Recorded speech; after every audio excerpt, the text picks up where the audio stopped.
జగిత్యాల జిల్లా చొప్పదండి నియోజకవర్గంలో రాజకీయ పరిణామాలు వేగంగా మారుతున్నాయి.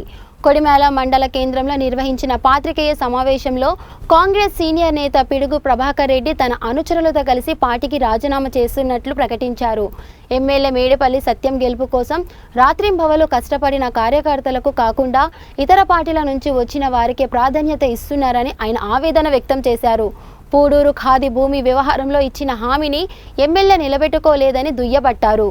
భవిష్యత్ కార్యాచరణపై తన అనుచరులతో చర్చించి త్వరలోనే నిర్ణయం తీసుకుంటానని ఈ సందర్భంగా ఆయన భావోద్వేగంతో వెల్లడించారు.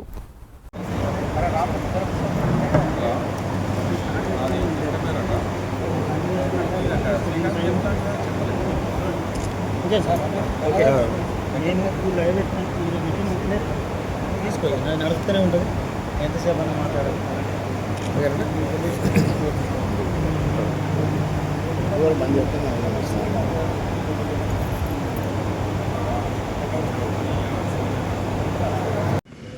పిలవగానే ఇచ్చేసినటువంటి పాత్రికేయ సోదరులందరికీ నేను కోరగానే వచ్చిన మా కొడిమేల, ఆ మిత్ర బృందం రామకృష్ణాపురం, బుల్లంచెరు, నాచిపల్లి మిత్రులు తాజుద్దీన్ అందరికీ నా యొక్క నమస్కారములు. నేను పిడుగు ప్రభాకర్ రెడ్డి గతంలో 2006 నుంచి 2011 వరకు ఎంపీటీసీగా పోటీ చేశాను. అప్పుడు గెలిచాను. తర్వాత 13 నుంచి 18 వరకు సర్పంచ్గా ఉన్నాను. గెలిచిన తర్వాత 2014లో కాంగ్రెస్ పార్టీ అప్పుడు పెద్దలు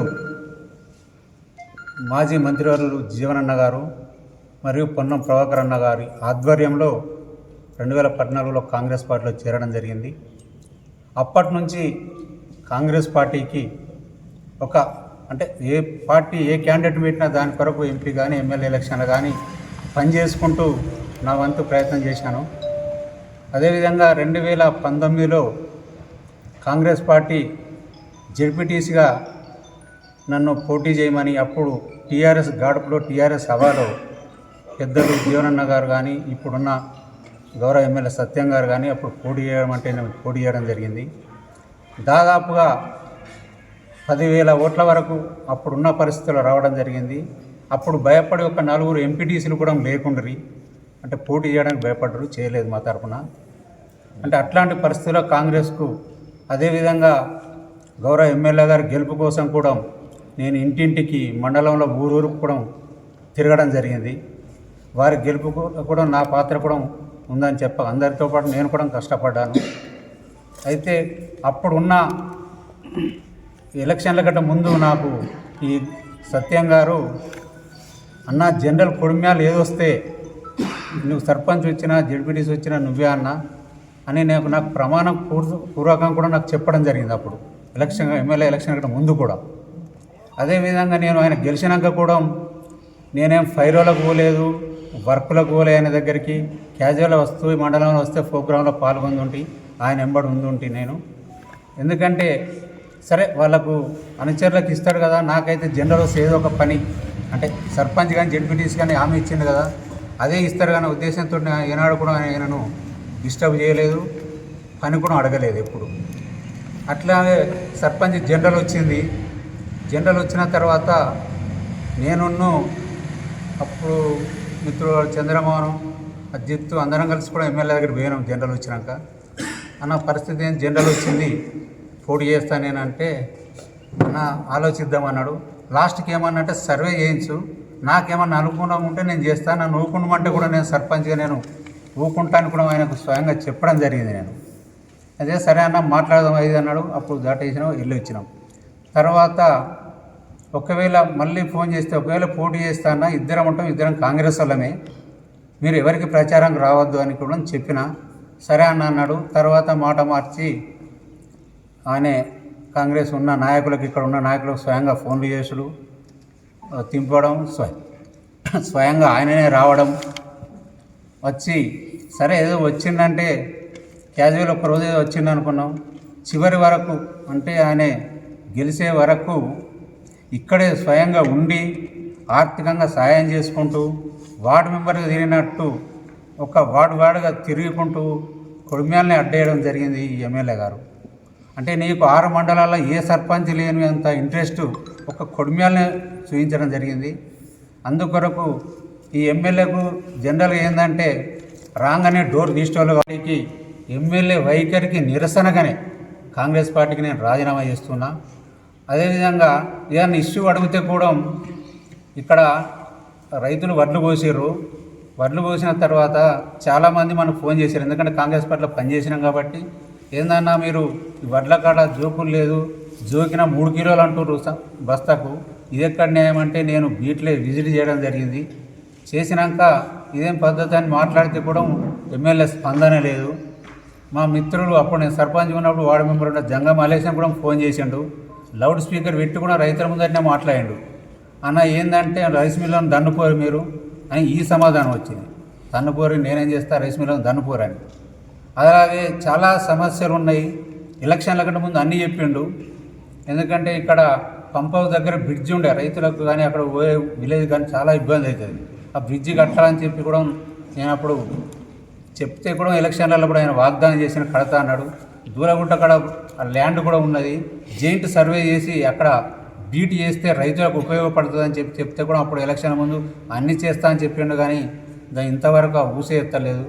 మా ఎమ్మెల్యే గారికి అంటే ప్రజల అవసరాల రీత్యా పనిచేసుడు కాదు, ఆయన అనుచరులకు మాత్రం పనిచేసి అన్ని విధాలు సమకూర్చాలనే భావనతోటి ఉన్నాడు ఆయన. అందుకొరకే ఆ ఎమ్మెల్యేకు నిరసనగా అది చేస్తున్నాం. అదేవిధంగా ఎలక్షన్ల కంటే ముందు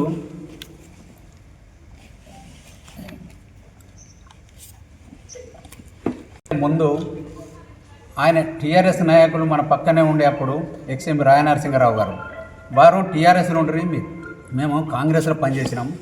ఎలక్షన్ అయినాక గవర్నమెంట్ వచ్చినాక ఆయననే మళ్ళీ నీ దగ్గర ఉంచుకోవడం జరిగింది. ఖాదీ బోర్డులో పూడూరు ల్యాండ్ ఉండి అంతకుముందు కొట్లాడిన ఈయన కూడా వచ్చిండు.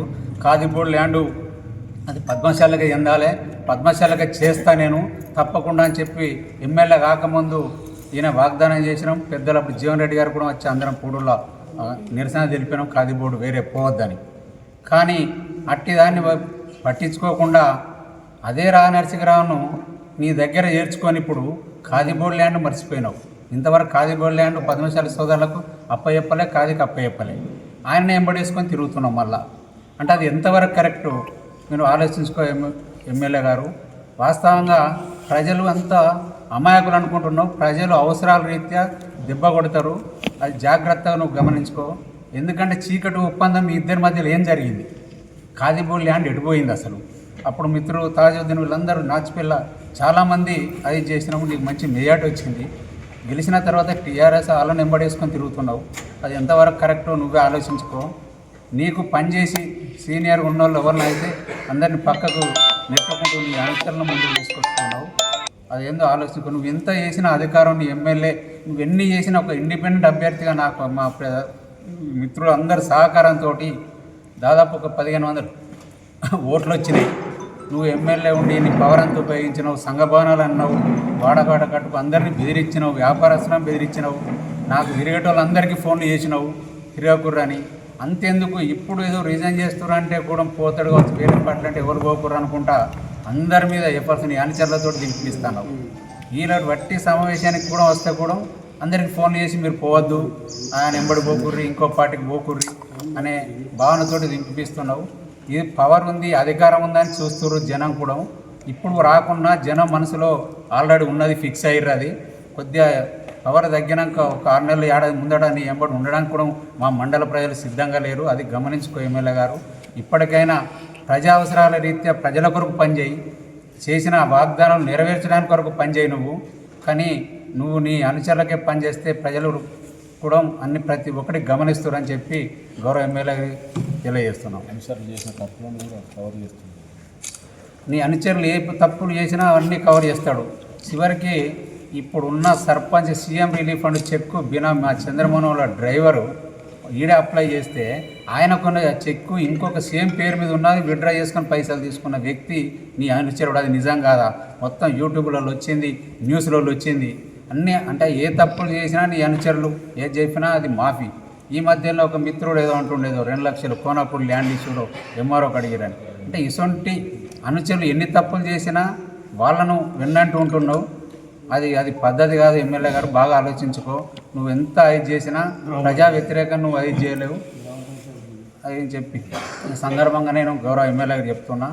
ప్రజలు కూడా చాలా విజ్ఞులు, ఆలోచన పరులు, అన్ని అవసరం వచ్చినప్పుడు దెబ్బ కొట్టడానికి మాత్రం సిద్ధంగా ఉన్నారని చెప్పి ఈ సందర్భంగా ఇస్తున్నా. నాకు కూడా ఏదో ఇస్తుండు పోవద్దని అదని చెప్పంటాయి అంటే ఎన్ని చేసినా వద్దు, నేను ఉండదలుచుకోలేదు. ఆయనతోటి కలిసి పనిచేయడం కూడా నాకు ఎట్టి భాషలు ఇష్టం లేదని ఉద్దేశంతో నేను రాజీనామా చేస్తున్నా. రాజీనామా పత్రాన్ని జిల్లా ప్రెసిడెంట్కి పంపిస్తాను.